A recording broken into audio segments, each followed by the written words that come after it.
All right, man, peace. You know, brothers, as we all know, coming into this season, one of the outstanding narratives that was being propagated by the mainstream liberal sports media is whether or not LeBron James will be able to win another regular season NBA MVP award. He has not won one since 2013 while he was a member of the Miami Heat. And during that season, he was also a finalist for the NBA Defensive Player of the Year award. And there are only two players in the modern era of the NBA who've been able to win the NBA MVP award and the Defensive Player of the Year award in the same season, that being Michael Jordan in 1988 and Hakeem Olajuwon in 1994. I bring that up because LeBron James' teammate, Anthony Davis, is without a doubt going to finish in the top three voting for both MVP and the Defensive Player of the Year award. So one has to ask the question, is the presence of Anthony Davis going to minimize LeBron James' chances of winning this year's NBA MVP award? Of course, they're going to talk about it. I'm going to chime in. First, though, let's talk about the Lakers at the top of the show, in fact, because they continued their torrid start Sunday night, this time behind a dominant 50-point performance from Anthony Davis. I'll say this about LeBron James. He's intelligent enough to be able to gauge what's going to be of greater value this season. Me going for this year's regular season MVP award when most likely I'm not going to be able to win it, or me making a concerted attempt to get this year's MVP award for my teammate Anthony Davis, especially in light of the fact that Anthony Davis may be able to leave the Lakers after this season if he finds that anything was unseemly within the locker room or when it comes to certain dynamics between him and LeBron. I do believe that LeBron is a macrocosmic enough thinker to grasp, especially down the course of this season, if he sees that Anthony Davis is trending towards having the possibility of winning an MVP award, he's going to be all in on AD. And not to digress, but this chick here, Lizzo, man. I'm going to be covering her in a couple of videos.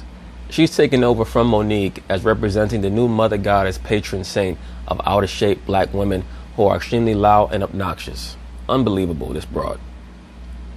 Joined Kyrie Irving as the only teammates of LeBron's to ever score 50 in a game. Hey, Lizzo was there. She showed her appreciation a little later in the game. Anthony Davis now also leads the Lakers in scoring, rebounding, steals, and blocks, which begs the question, how does this all affect the MVP race, given the Lakers also have one Mr. LeBron James? Take a look here. These are the other teammates who have finished top 5 in voting together, as you can see. That's a pretty good sign for the Lakers, or a relatively good sign, because when we look at those four teammates, or those four pairs of teammates, Jordan and Pippen won the championship in 96. Shaq and Kobe won the championship in 02. In 03, I believe they went out in the Western Conference Finals to the Spurs.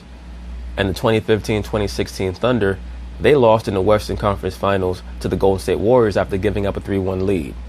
So that most likely is going to mean that the Lakers are going to finish at the very worst in the Western Conference Finals, which is about where I have them going out, most likely to the Clippers.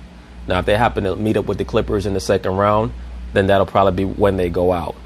I just don't see any other teams in the Western Conference being able to beat either one of those teams.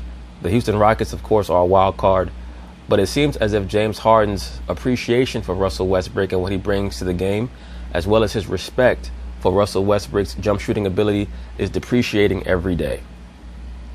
Happen that often, but when it does, it is a distinguished list. So Dave, LeBron having a bounce-back season, himself leading the NBA in assists. That's very impressive. I have to give LeBron credit for that. Not only is he leading the NBA in assists, but he's kept his turnovers down. Are both LeBron and AD legit MVP candidates, or we know LeBron has gotten the bulk of the buzz? Is AD going to take votes away from LeBron? Yes, AD is going to take votes away from LeBron, but neither one of them are going to win this year's MVP award. The winner of this year's MVP award is going to be Giannis Antetokounmpo, barring injury. Barring injury, Giannis should be this year's winner of the MVP award. They are both legitimate candidates. The question is, when it comes down to filling out your ballot and you look at the totality of the season and what they both accomplished, is LeBron James in year 17 switching positions? Right. LeBron has so many of these sycophants sprinkled throughout the media. Also notice how many of the members of the sports media associated with the Cleveland Cavaliers actually followed LeBron out to LA. It's very clear that LeBron James is the person who told the Lakers assist some of these media members in relocating from Cleveland to LA. One of them being that little blonde-haired chick, Allie Clifton, who may be one of LeBron's paramours behind the scenes, who knows. And this person here, Dave McMenamin, who goes out of his way to make sure that everyone believes that LeBron James is some type of messianic figure. Leading the league in assists and being the engine that creates everything that works for that team. Not only being the guy on the court, but the guy bringing them together off the court for team functions. The guy... No, you mean the guy who guilt trips all of his teammates into partaking in all of his childish shenanigans off the court. You have to go to all of LeBron's silly slumber parties or he's going to claim that you're not a team guy. Heavily consulted with Rob Pelinka to put this roster together in the first place. Is that the most valuable thing that's happening for this team, or is it Anthony Davis? Now, Anthony Davis, the last 2 games, has 89 points combined. I will say that. It truly has surprised me how well LeBron and AD have fit so well together. I also think that that's a reflection even more of how well their personalities fit together and how compatible they are personality-wise than just their games. Because LeBron has that over-the-top personality or persona, and Anthony Davis is very withdrawn. He's very much someone who's to himself, and he likes to recede into the background. So that gives LeBron James room to work as a personality type. Incredible. Go back earlier in the week, he shut the... I don't understand why the NBA just allows this dude to bowl over people. Like, it's just incredible. This dude just lowers his shoulder and just backs people down, bashes them down to the basket. And Jamal Murray in Denver to win a tough road game. He's showing on both ends of the court. But ultimately, the most valuable person on the Lakers in the entire organization, on the court, everything, is LeBron James. So I think he will siphon some votes away from LeBron. But if people really consider what's going on here, LeBron is the most valuable. In other words, you're a paid employee of LeBron James and Clutch Sports. He helped you get the job on the jump. He also afforded you the opportunity to relocate from Cleveland to LA. So you're going to make sure that every time you're on television and you have the opportunity to speak about LeBron, that you're Team LeBron. I get it. Anthony Davis just named seconds ago. This is how up to date we are for you. Seconds ago, named Western Conference Player of the Week. What do you think about this? LeBron's been amazing. I think the layoff from the playoffs, not being in it, really has helped him. By the end of the season, it would not even surprise me if LeBron is not a top 3 MVP candidate, because I think that Giannis, Luka, AD, and James Harden could all finish above LeBron James in the MVP voting. He's in the Michael Jordan realm, the Kobe realm, where we don't appreciate him enough. We just expect him to do this. No, not quite, sir. He's not in the Michael Jordan realm. I'd say maybe he's in the Kobe realm, if you want to say that. Many of Kobe Bryant's fanboys claim that there were 3 or 4 seasons where Kobe was robbed of the MVP award. It's part of being a member of the Kobe cult. For some reason, members of the Kobe cult would actually try to put forth the notion that it would be in the NBA's best interest to constantly have a player who's better than everyone else every year and have him not win the MVP award, as opposed to just assessing the facts and the obvious. That being that Kobe Bryant was one of the best players of his era. He's one of the greatest players of all time, but he was never verifiably the best player in his era at any one point during his tenure in the NBA. Of course, there will be people who claim that he was the best player, but there will be others who would say Shaq was better than him or Tim Duncan was better than him. There were moments in the mid to late 2000s where one can make the case that Dirk Nowitzki was just as impactful as him. Of course, at the tail end of the 2000s, when Kobe was going to the finals, you would take him above Dirk. But just before that time period and just after that time period, many people would take Dirk. And then, of course, you have the LeBron James factor. So you cannot compare any of these guys to Jordan, because during the 90s, Michael Jordan was the unquestioned best player in the NBA, other than when he first came back to basketball after he tried to play baseball. During that time period, he had to reassert himself as being the best because there were many people who thought that Hakeem was the new best player in the NBA. Just to get back to the point, do not compare either one of these guys to Michael Jordan because it's not relevant. LeBron James, in the last 5 years, there's not one season when you can make the case that he deserved to be the MVP award winner over the person who actually won. Not one season. And I don't think I expected Anthony to be scoring 50 and Anthony Davis had a 59-point, 22-rebound game as a member of the Pelicans against the Pistons a couple of years ago. So if you did not understand that Anthony Davis could do this, you've not been watching NBA basketball. I think what ends up happening is, this is LeBron does this. This is his magnificence. And I think what ends up happening is Anthony will get pushed forward because he hasn't won this already. So, and if that's the case, I don't think LeBron would care. We have to understand something. We've always known that Anthony Davis is an offensive PER machine. He customarily finishes anywhere from 27 to 30 in offensive player efficiency. This season, he's going to finish in the top 3 in defensive player efficiency. He's going to be right there with Giannis. So in my view, they're most likely going to give Giannis a second straight MVP award, and they're probably going to give Anthony Davis his first Defensive Player of the Year award. I don't think I know Laker Dave appreciates what LeBron is doing. But You mean LeBron Dave, not Laker Dave. That's LeBron Dave. I think we're just so used to it that we don't push them up like we should. I mean, look, by the way, Dave has many nicknames, just as most of them we can't say on TV. Yeah. So that's why Laker Dave is being used today.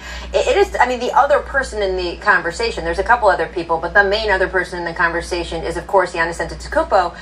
He's not the other person in the conversation. He's the lead guy. And this is part of what the media does. They act as if that player is the outlier when he's actually the front runner. So at the end of the season, when that player receives the MVP award, which they so richly deserved, everybody acts shocked.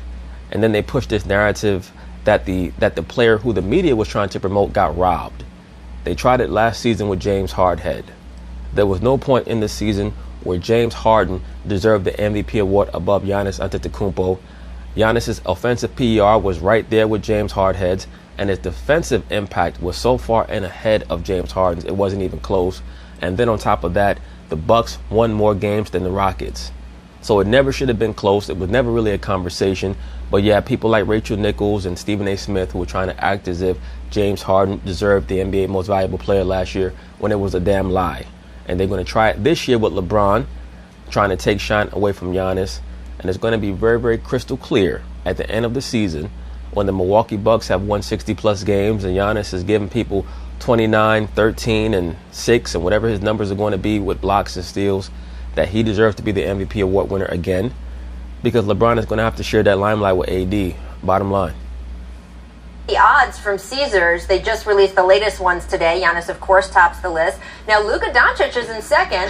LeBron, James Harden, who, by the way, if you could hear Daryl Morey offset being like, James Harden, say... By the end of this season, LeBron's going to be 5th. Harden also tied there for 3rd place. So AD not up at the top competing with LeBron at the odds list, but nationally it feels like where the money is coming in for betting. And then when, of course, Tim Bontemps did that straw poll for ESPN last week, the likely voters are going toward Giannis themselves. Do you think that maybe that split is what's going to make the difference in the end? No, what's going to make the difference is that Giannis does not play with any other superstars in the Milwaukee Bucks franchise, and his team is probably going to lead the NBA in wins. If they don't lead the NBA in wins, they'll probably finish no more than a game or two behind whoever does. That will most likely be the Lakers. But when you evaluate and you say, okay, LeBron is playing with AD, another top 5 to top 10 player in the NBA, and Giannis is playing with who's the second best player on Milwaukee right now, Chris Middleton? Give me a break. It's not even going to be a comparison. It could very well, but it was an interesting week. I mean, Tim did a great job checking in with 101 people across the league to see how they're going to vote. But 5 games ago, Anthony Davis didn't have that 50-point performance. Right. He didn't have the game in Denver where he completely dominated down the stretch. He didn't have 39 points in Portland to end a perfect road trip again for this team. And so things will shift as we get further along in this season. I think that... In other words, Dave McMenamin, you agree with me that Anthony Davis is going to pass by your boy LeBron. Question is, though, like LeBron last night had 13 assists and 32 points, 6 for 8 from 3. 8 of the buckets that Anthony Davis scored were from assists from LeBron. So, or is it that 8 of the assists that LeBron got were easy passes to AD that led to alley-oops, dunks, layups, etc.? It can go both ways. Again, I think if people look at what's really happening with this team, Anthony Davis has been incredible, but LeBron James is the reason why he's had a lot of that success. Really? So basically what you're saying is that Anthony Davis has never put up numbers like this before he got to the Lakers, huh? We both know that that's not the truth, so knock it off. last week about the Lakers defense. As a matter of fact, it would be far easier to make the case that Anthony Davis is the main contributing factor to LeBron James's skyrocketing assist numbers than trying to make any type of case that LeBron James is the reason why Anthony Davis is putting up big numbers. Because we've seen Anthony Davis put these numbers up on the New Orleans Pelicans. We've never seen LeBron put up these assist numbers before he got AD. See LeBron changing the way his teammates play defense. And I don't know how much Giannis Antetokounmpo or AD changes what happens with the other players who maybe just go out and do more of their own thing in those scenarios. Did this bro just lose her mind? Did she just say that LeBron James is changing the way that his team plays defense? Let me rewind this back a little bit. Yup, this idiot just said what I thought she said. Let's replay this back for a moment so that hopefully you brothers can see what I'm talking about when I speak about how much the mainstream liberal media tries to slant everything towards LeBron James. This shit makes no sense whatsoever. And we talked a bit last week about the Lakers defense. You can see LeBron changing the way his teammates play defense. If LeBron James is changing the way his teammates play defense so much, how come he was one of the worst defensive performers in the NBA last season and even the year before that? Now, I give him credit. He's playing great defense this season. But it's very clear that the variable is Anthony Davis. We have to give Anthony Davis the credit for the defense that everyone else on the squad is playing. What LeBron is able to do is point and wave and act as if he's going to direct everybody. But what Anthony Davis has done is hold LeBron James accountable for the defense that he plays, which none of those young boys on last year's Laker team were able to do. Kyle Kuzma tried to do it. Remember that one play where he pushed LeBron in the back?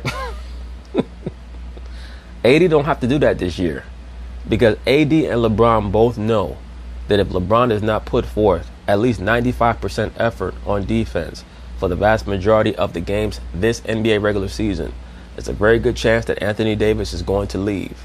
So it's great incentive for everybody. And I don't know how much Giannis Antetokounmpo or AD changes what happens with the other players who... Well, let me help you out. Let me help you out since you claim you don't know.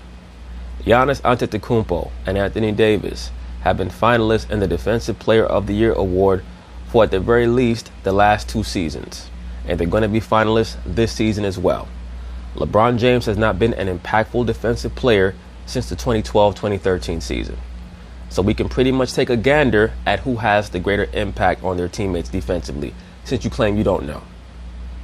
We just go out and do more of their own thing in those scenarios. That being said, what the Bucks have been doing is amazing. They've won their 14th straight on Friday night, and they did it by blowing out the Clippers by 28. And this was not some, oh, by the way, we don't have so-and-so and so-and-so Clippers. This is the Clippers with Kawhi Leonard, with Paul George. In fact, Milwaukee's won their last 4 games by a combined 137 points.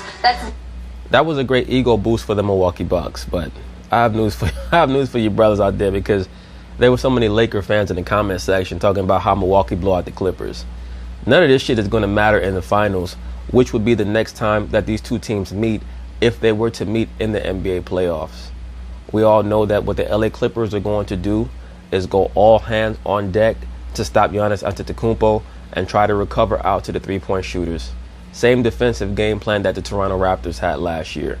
And it's going to fall upon the shoulders of Giannis to show how much he has matured mentally and offensively once the Clippers present that defensive game plan to him.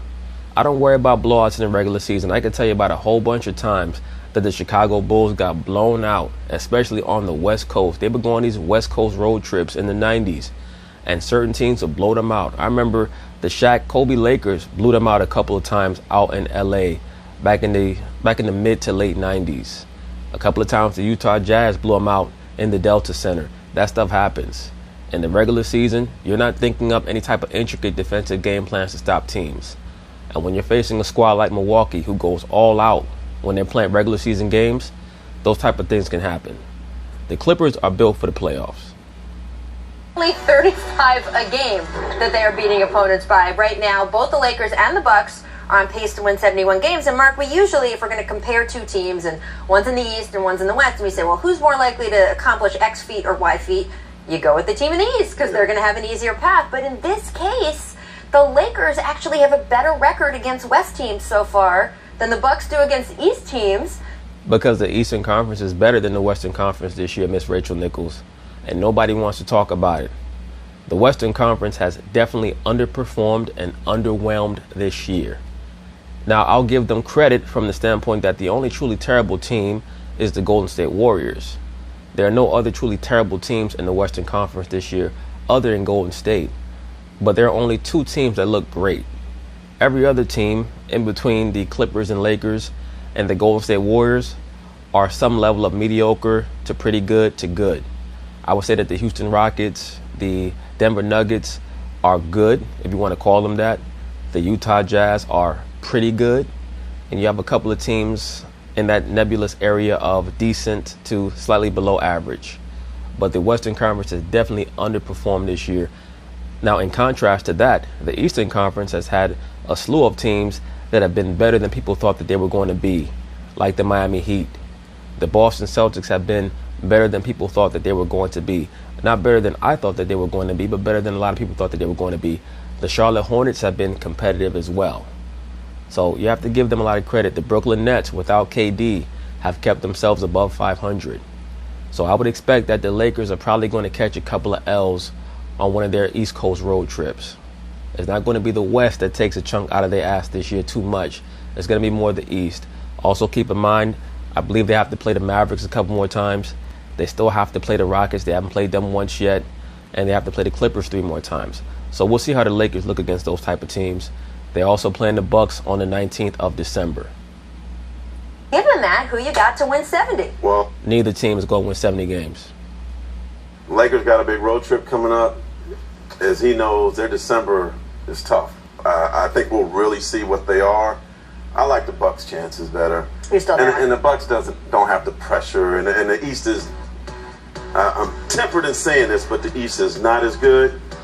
I'll say this. If the Milwaukee Bucks win 70 games, Giannis Antetokounmpo will most likely win both the MVP and the Defensive Player of the Year award.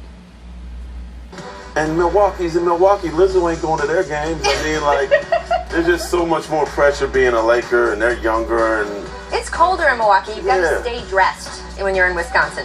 Less so than in California. exactly. There you go. Oh, man. Yeah, I mean, I'll say this. Wow, look at the Milwaukee Bucks' offensive and defensive efficiency. They're second and first. That's championship level material right there. Now, in a video that I made a while ago where I was prognosticating who I believed might represent the Eastern Conference in the finals, I stated that the Toronto Raptors could possibly be that representative. But based on what I'm watching with the Milwaukee Bucks and also the Philadelphia 76ers, I might have to change my pick to Milwaukee as of right now. I'm not going to get a good gauge until the playoffs. I still like Toronto because of how well they play defense, but they don't have any superstars on their team. And as of right now, when we're evaluating who are the players in the Eastern Conference who are even just approaching superstardom, you'd say Giannis, you'd say Joel Embiid, you'd say maybe Ben Simmons. Of course, a healthy Kevin Durant, but he's not going to be healthy by the end of the season. Jimmy Butler can elevate his play to high-level star player status, but he'll never be a superstar.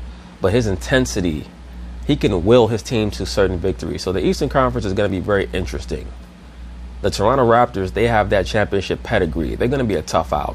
I want to see how they look in the playoffs. But the Bucks are so impressive with how they play in the regular season. It's tough to not pick them in the playoffs as well.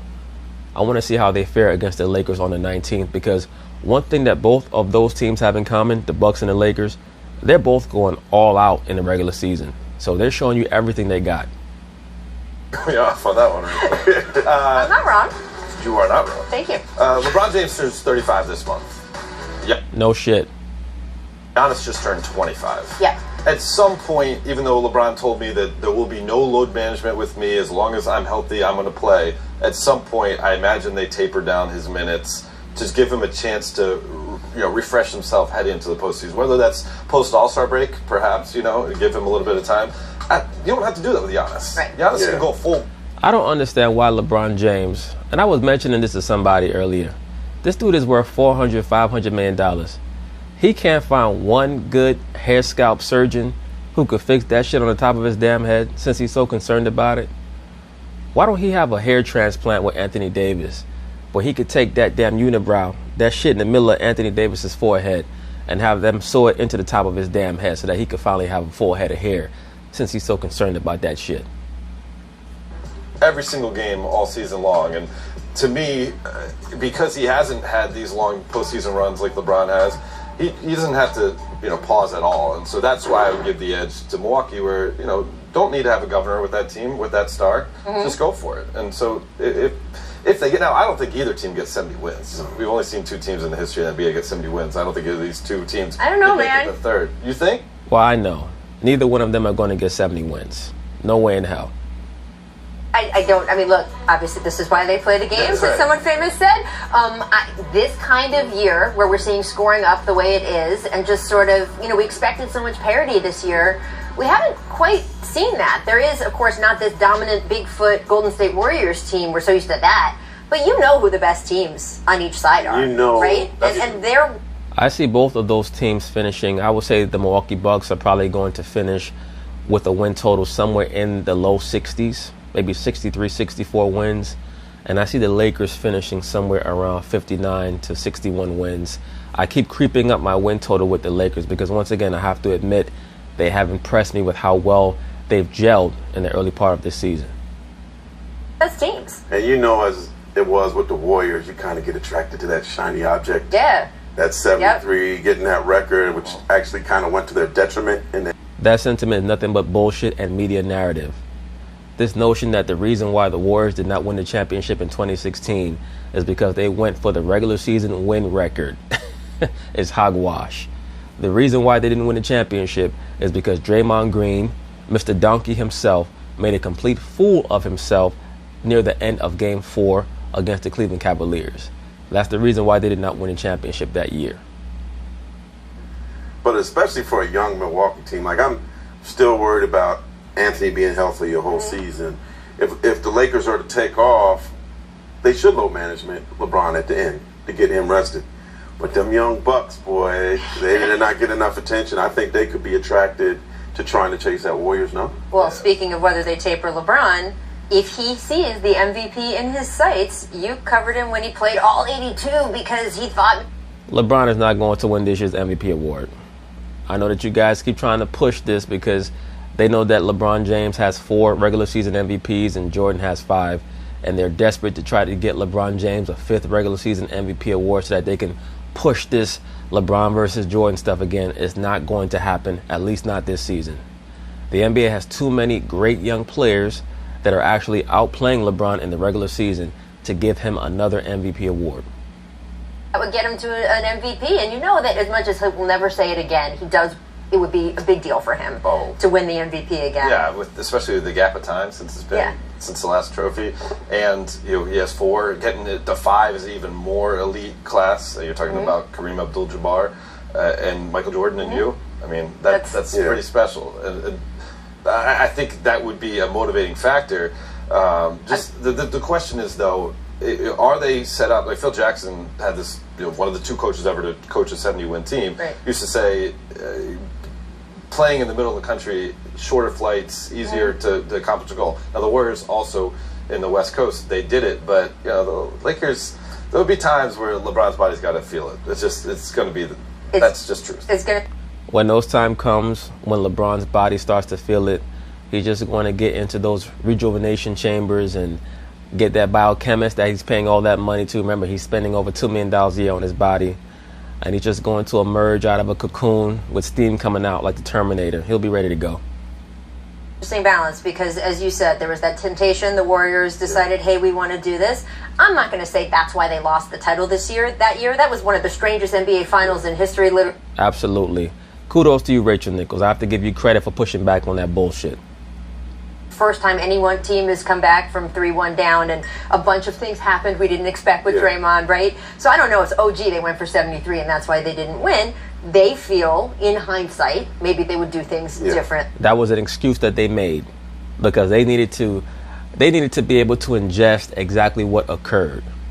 That might have been one of the most disappointing and one of the strangest seasons I've ever seen any sports team have. To win that many games and then be in the Western Conference Finals and be down 3-1 and come back and win that series and then go up 3-1 and lose that series, that might be the greatest sports soap opera that I've ever seen. Even above the New England Patriots, who were undefeated, losing in the Super Bowl to the Giants. So it's not really a surprise to me that they had to sit down probably with sports psychiatrists and psychologists and come up with an alibi or an excuse for why they gave up that lead so that they can get sleep at night. I don't know if the Lakers feel pushed toward the end of the season. Maybe not so much for 70, but LeBron, if he sees that MVP in his sights, wants to go get it, and how that might affect their record. That shit ain't going to happen. He's going to finish, once again, he's going to finish behind AD, behind Giannis, behind Luka, behind James Harden. He can forget that shit. And also how he is for the playoffs. Good story within a story we will be tracking. All right, But anyway, that's basically it on that. We'll see how things go over the course of this season with the MVP chase, as well as who's going to have the better regular season, the Milwaukee Bucks or the LA Lakers. So peace.